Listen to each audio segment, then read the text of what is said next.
Well,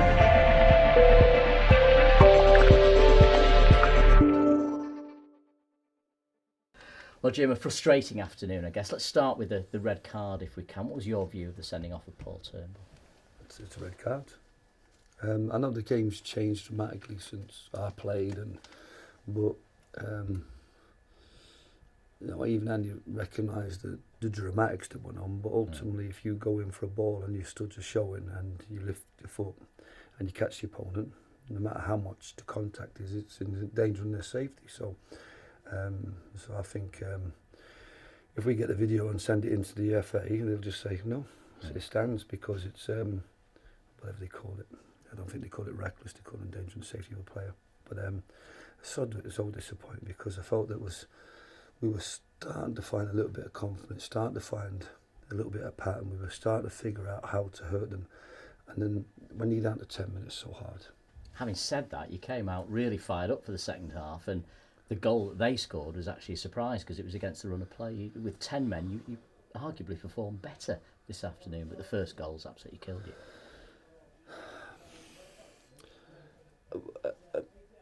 We talked even in the first. I think Festus was a bit confused when I was saying don't be afraid to start again and use men and find a spare player, and then we can play a better pass. And if you like, play the 4-2-3 effectively and give yourself an opportunity to have a threat. And I think two wide players worked really hard in that system. The two midfielders had to, but we needed to take care of the ball and make sure that we, if you like, drew them out a little bit before we went in. But I think as the second half went on, I was disappointed about the amount of times that we gave it away without much pressure, the lack of quality, and I encourage them to play and be brave, because if they were just going to be scrappy and bang it, they're just going to give the ball away and then they're going to be defending and chasing. So be brave and be strong. Try to use the spare man in the back line. Try to use the spare man in midfield, and if there isn't anybody, then stretch them and play clever balls into feet and spaces, and we've seen signs of that. We've seen a sign of a team that look like they've been coached, but when a ball goes into a midfielder and you can't control it from 10 yards, then I had a assistant manager at Dundalk a long time ago when I was coming to the games, who used to say to me, and it's one of the greatest sayings I've ever heard in football: without techniques, there's no tactics. And whether that be playing a game or whether that be a corner to a certain area or a goal kick to a certain area, you can't have tactics unless you have techniques. I guess the worrying statistic from today now, it's 4 games without a goal. How do you address that? Because obviously goal scoring is a fundamental part of the game. Today I think just 1 shot on target. Why have the goals dried up, really? Well, we haven't got all night. We worked really hard this week on how we got up the pitch and protecting against the weaknesses. We worked really hard on crossing situations and set plays. There were several times when we got into crossing situations today where we turned down the opportunity to get across, and we checked out. And maybe that's a little bit fear or lack of confidence, but I've tried to encourage that in training, get them balls across. We had a couple of moments when that ball was played in there and you think, wow, that's what we've trained. But then players have gone up the pitch and doing 90% of the work and then turning down the opportunity to be brave and get the crosses in. So that's one element. The other element is the players who got into positions with the cross and it's nowhere near effective cross. It's gone out of play, and again, techniques, tactics. We constantly encourage that, and then your set plays. I'm just so frustrated when we do create opportunities to get set plays, and then we can't even get it into the area where you can score. And I think that's where I was really disappointed on the Hartlepool game and this game, when we worked really hard in training, and I think we've got a couple of players who were lacking in their confidence. And Elliot's one of them, and I'll say this privately and publicly, that if it doesn't work for him, he then doesn't want to take them. And I think that what you have to do is have this ability to take a set play, and if you're a bit short or a bit long, correct yourself. Same with Ben. If you're making the wrong decision to play one side or the other, then assess what they're doing and then correct yourself. And that's the players that develop and improve. And then I think today the set plays, unfortunately, were really poor. When you get that moment to get that ball into that critical area where you can get first contact and score, and too many times football's a simple game. If you want to score from a set play, you've got to get between the posts at a reasonable height for players to attack it, and that didn't happen today. That's one aspect. Yeah. The other side of it was obviously the combination play, the ability to get behind teams.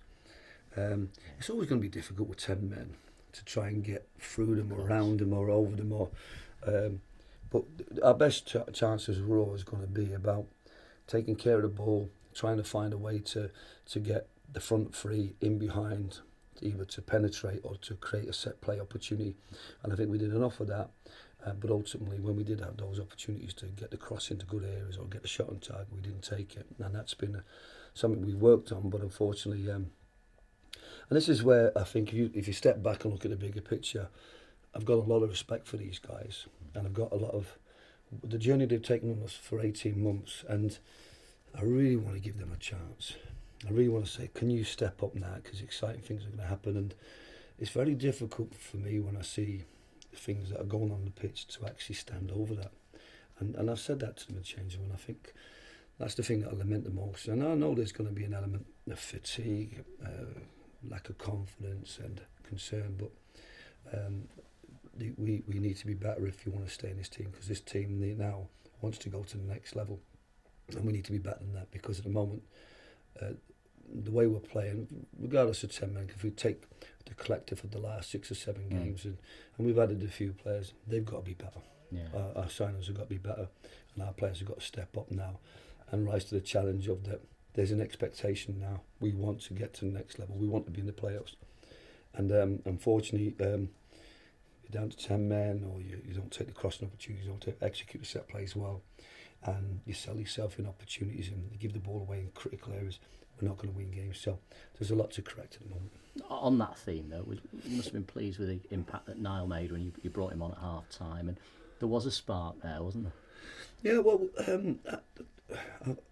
we probably exhausted Niall and Elliot over the 4 games of Christmas. Yeah. We didn't realise the impact of that, and because of Frank's injury and the fact that we didn't really have options in the attacking midfield role, those players got exhausted, and you could see that in the Dorking games. I mean, I've never seen a player so flat as Elliot in the first game and Belly in the second game. We brought the loans in really to give them an opportunity to recover, but then the problem you have with the loans is that they probably haven't played games. That's right. I mean, we've got players who the physical condition is good, and when they play 3 or 4 games, they're not injured. But to have a professional from a league club get a groin injury, we've not had an intrinsic, we call it an intrinsic, where you create the injury yourself, a muscle injury, because of the condition of our players. So that's where I think I have to give credit to my staff and our players, because what we've done is on a par with, probably better than some of the professional clubs and the conditioning that their players have been. And so that's where the big concern is. And unfortunately, throughout the game, I think maybe there's players playing at level, but they shouldn't be playing that. And some of our players could play hard. Some other players probably would struggle at this level with the intensity of the game. But from our perspective, I think that it was nice to have Buddy back. I think Elliot still needs to maybe find his confidence and his groove. Always difficult. I put him on for Liam, because if we're going to play a 4-2-3, you want somebody with energy, somebody who can play the holding role and then step in and maybe has the pass, maybe has a bit more control. And so in that sense, it was a difficult game for him to come in, but I felt that there was periods when we actually looked better with the 10 men than the 11 at the start, and that's where I think the ownership of the ball and keeping the ball is very critical with 10 men, and being really incisive in what you're doing and making sure you take every opportunity to get across and every opportunity to get a set play, put it on the money. And if we'd done that, we could have perhaps got something out of the game, because I think they lacked an edge, maybe because of the travel. But it was disappointing the amount of times we give the ball away in really poor situations, our own downfall, to give them the opportunity to score. I read your programme notes today, and you talked in there about the takeover, and one of the issues being the raising of expectations, I suppose, which I thought was an interesting take on it, because maybe people were expecting you to bring in a raft of new players yesterday on deadline day. Was that something that you were tempted by, or was it never going to happen? Well, if I told you how many hours that me and the people above me have been sat down talking about players and sitting, it's been. They've got to be well considered. They've got to be improvement. They've got to be improvement for now, potentially, and also for next season. I think the real beauty of the takeover is, without doubt, was full-time football, and getting on the pitch and being able to see. You can see glimpses of a team that kind of, and we got to consolidate what we're good at, and you know, I love being full-time back in 2006, 7, 8, and forget about very expensive players from higher level, just working with open-minded, young, fresh players who want to learn how to play football and how to be effective. So that would be huge. I think it's very easy to think that you can just, as I said, we're probably about quick fixes, get a player in. And you talk about players who maybe the other club doesn't want, and there's probably a reason why they don't want them. Now, we're working really hard behind the scenes, and I'm sure Mark and the other people are desperate to make the investment count and give the club a chance. But and the expectations there, and the optimism's there, and the positivity. And it's just unfortunate when you see, and then you know the sending off's going to really put you on the back foot and take away that. But we need to stay calm, recognise what we are, how tough it is for these players, perhaps this group of players, to get us in the playoffs and consolidate our position in the top 10. And now just work really hard and say, who's good enough to step up the next level, and who's good enough outside the club to come in and step us up. But I think everything needs to be really well considered. And we got to do the right deals, because what we don't want is short-termism. There's a long-term plan here, and I think that if you get the right people in at the right time, and not be in a rush, you know, let's say small speed. And but I think my disappointing thing from today was that we never really gave our players who served us so well for 18 months, never really shined and showed what they are, why they're here, why we got into the playoffs, why they got us as champions, and that's my. I don't know why. You have to delve into the deep of their psyche to understand. Is it tiredness? Is it fatigue? Is it concern? Is it worry? Is it over trying? You know, but that's difficult. I mean, you talk to them and you try to figure them out, but they're a great bunch of people, and whatever happens, we have to treat everybody with respect and position them for their futures. But I think we all clearly can see that we need investment in the playing squad, and we need now. We can't do the full-time thing until the training ground's online, but that's when you'll see the ramping up and the squad that's going to come in over time. I'm excited about that, but very concerned at the moment for what we are and if you like, how it's dried up a little for us.